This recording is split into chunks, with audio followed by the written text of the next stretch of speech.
Today at Deutsche Auto Parts, we're going to be installing front pads and rotors on a MK7 GTI.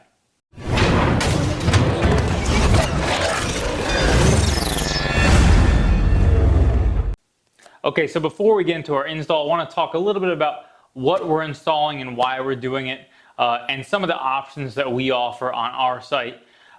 For a link to anything we offer in regards to MK7 brake kits, which would be pads, rotors, all different stuff like that, I'll put a link here where you can check out the actual kits that we've assembled, because keep in mind, we've actually assembled all these kits together on our own. So what we're going to be installing is slotted Stoptech rotors, and then we're going to be doing EBC red stuff pads. Now we offer two different versions of the EBC pads, the EBC red stuff and then the EBC yellow stuff.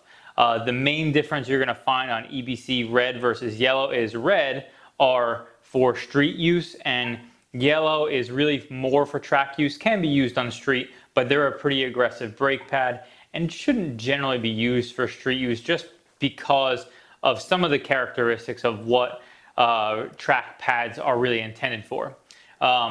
What the difference would be is on a track pad, the one thing that is going to be always an issue is they're not going to be functioning at their optimum performance until they're warm, so you would have to heat them up.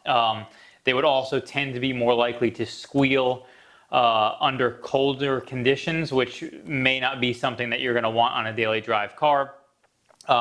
If you're okay with that, track pads might be the best choice for you. They are going to give you better stopping power in general and bite harder when you do brake. Whichever one you choose, you will want to bed the brake pads. That is basically where you are mating the brake pad surface to the rotors. You shouldn't just install the brakes and then slam on your brakes as soon as possible to test them out and see how good they are, because they haven't worn in together and they're not going to function the best they possibly can if you do that. I'll put a link to the information that EBC has in regards to their recommended brake pad bedding in the description below, where you can check out more info on that. Again, support for purchases of stuff like this or any other from our site helps support videos just like this one. Let's get into our install.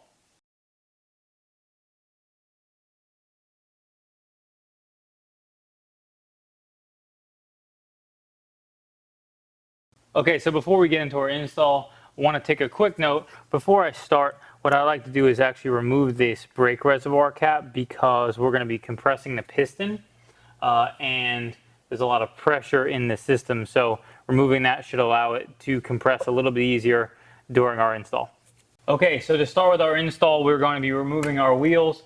If your car is on jack stands, you would want to break all your lug nuts loose before you jack it up. Break them loose, jack it up, then it'll be loose and you'll remove it. We're using air, so we're going to take this wheel off.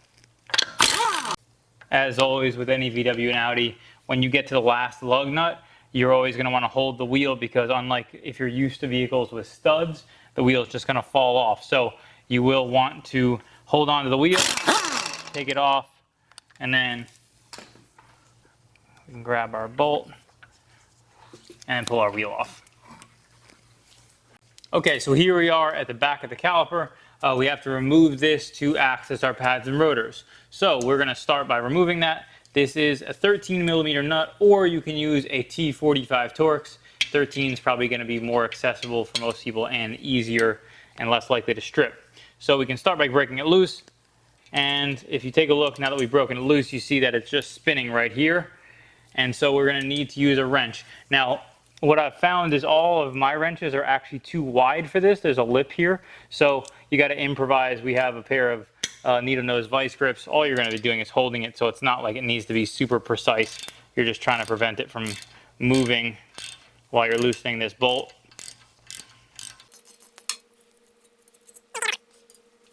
And we'll do our top one now.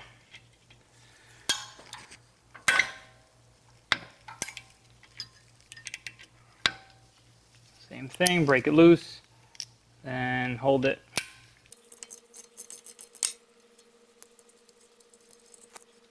And now our caliper is loose. We can then pull our caliper off. We're just gonna rock it back and forth like this, and Then we can swing it out of the way and just set it on top for now and take our pads out. Okay, so to remove our pads, we're just going to take a flathead screwdriver and kind of go behind there and pop them out of place. And same thing on the other side. Now, we're going to need to remove our caliper carrier to get this rotor off. So we're going to take these two large bolts out. But before we do that, we're going to tie up our caliper. Okay, so one note I want to make about tying up your caliper. You're going to want to have a bungee cord or something like that handy to do so. And what we're going to do is wrap that around our coilover or spring or whatever it is on your car, and use that to hold it up. Now, one thing to note, ours is a little bit long, so you want to make sure that you pull out as much slack as possible. So I'm just going to wrap it around, and then we can hook the caliper on.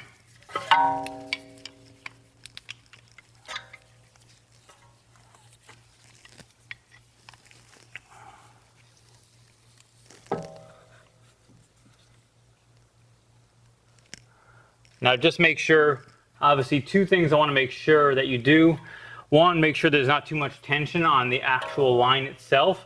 And then two, make sure that it's secure, because if this thing falls, either you could end up breaking the brake line or smashing yourself in the face with a brake caliper, both of which are pretty bad news. Okay, so now we're going to break our carrier bolts loose. This is a 21 millimeter, and we're going to use a breaker bar. Again, these are going to be super tight, so you're going to want to make sure that you have something pretty big and beefy to take these off, otherwise you're probably going to struggle. You might struggle anyway.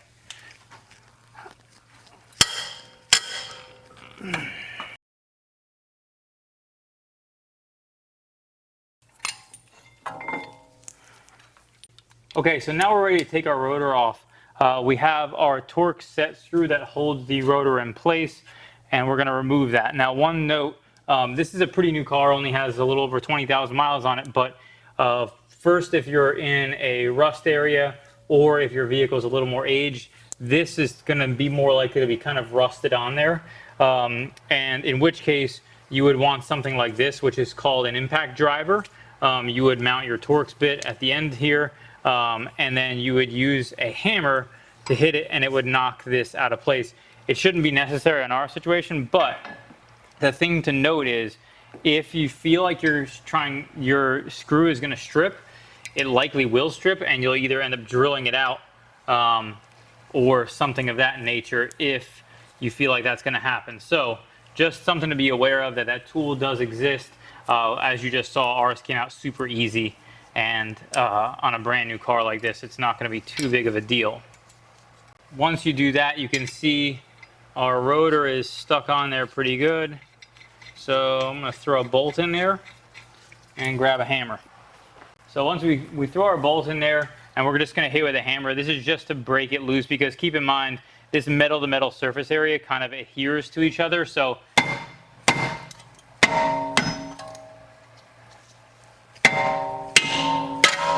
and you can see once you hit it a few times on the rotor, it just pops off. One key, make sure that bolt is in there, because otherwise this rotor is going to go flying on you and someone could get hurt. All right, so we're all set. Our pads are off. The rotors are off. The last step we have to do is to compress the piston on the caliper before we move forward. We have these, which are a very large pair of channel locks, which most people are not going to have something like this. This is something that only generally technicians would have. You could use maybe a C-clamp or something like that to compress the piston. So we're going to grab our caliper and push that in. Now, again, one thing you want to note is that there's a line in the back. So if you are not careful, you could do damage to the brake line, which you do not want to do. So just be aware, make sure everything's going down cleanly, and then once you hit bottom, then stop, and we're all set there. You may want to, depending on what you're using, put like a rag or something around the bottom of your channel locks to protect the coating on the caliper. Okay, so now we have our rotor. This is our Stoptech rotor, and it does have a hole for the set screw, which we're just going to line up and put our set screw in. Something to be really aware of, this is pretty important, slotted rotors and really most performance rotors are going to be side by side. So if you look right here, there's an R on there, and that shows for the right side. Obviously L for the left side. That should say that on the box and on the rotor itself, so just be aware of that whenever you are doing so. And we'll snug this set screw up. Okay, now that we have our rotor on, we can put our caliper carrier on, and we're just going to get that set in place. Now, as per the repair manual, these are not required to be replaced. They just say clean them if you want to reuse them. So just make sure all the threads are clean and there's nothing wrong with the bolts. As long as that's the case, you shouldn't have any issues with reusing them. Okay, now those bolts are tight, we are going to torque them down. Now, one thing you want to note is that these are very, very high torque. These are 200 Newton meters, which happens to be almost the top end of our torque wrench here. So make sure you have a torque wrench that goes high enough to properly torque them.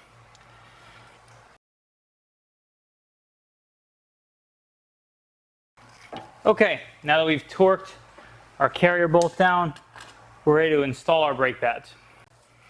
All right, so let's install our brake pads. One thing you want to keep in mind is these pads have clips on either end. These are kind of spring-loaded clips to prevent the pad from rattling inside the carrier. A lot of times that was part of brake noise you'll hear, is that this rattling inside there makes a squealing noise. So that's the whole purpose of those, but it does make it more challenging to install them. So we can pop them in and kind of use a screwdriver to work that in place. Okay, so now that we have that in place, we can install our caliper, which let's unhook it from our bungee cord and slide that in place.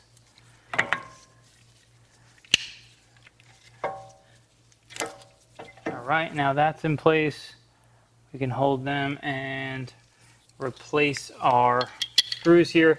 These are intended to be replaced as per VW.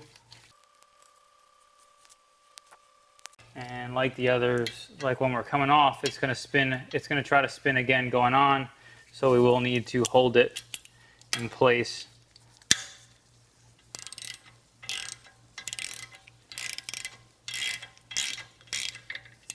And so I'm just going to snug it up till we get there, and then we'll do the other one, and then we'll torque them both at the same time, and I torque down to 35 Newton meters.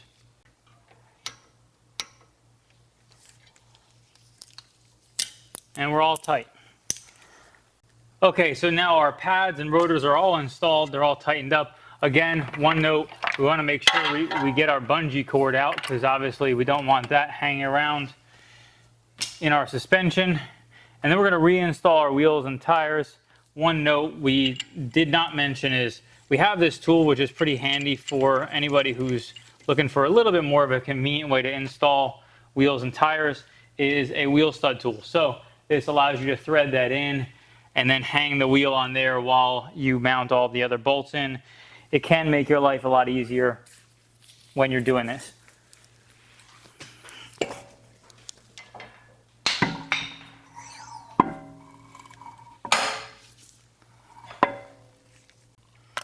So what you would do with that wheel stud tool is just thread it in place, hang the wheel on it, and then get all of your bolts in, and then take that out.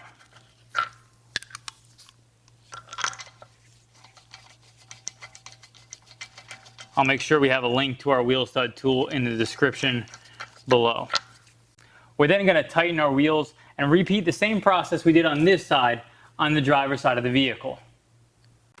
Okay, so one really quick and important note, we've now finished our install. We've reinstalled our brake reservoir cap, but but you have to pump the brakes after installing any brakes on a car. So the reason why is because you've compressed that piston into the caliper and now it needs to be pressed back out. If you didn't do that and you went to drive without doing it, you would slam on the brakes, the pedal would go to the floor, and it wouldn't stop the car because it hasn't been pressed out far enough yet to stop the vehicle. So what you're going to want to do is just pump the brakes and just keep pumping it until they're firm, and then you're all set for a test drive. Thank you for watching our front brake install video on our MK7 GTI. If you like this video, be sure to give it a thumbs up and subscribe for more like it. If you're looking for parts for your VW or Audi, make sure you check us out at shopdap.com.